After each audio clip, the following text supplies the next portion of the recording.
This is the access system of the Centurion operating in Tel Aviv.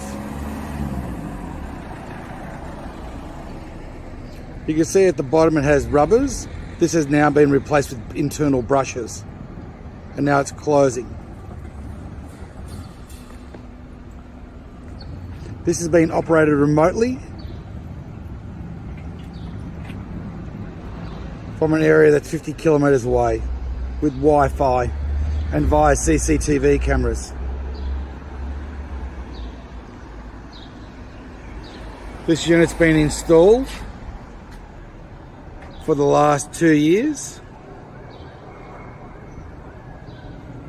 without any problems. Now I'll stop it. I kicked over the light beam as I'm standing here, and the light beam stops it from operating.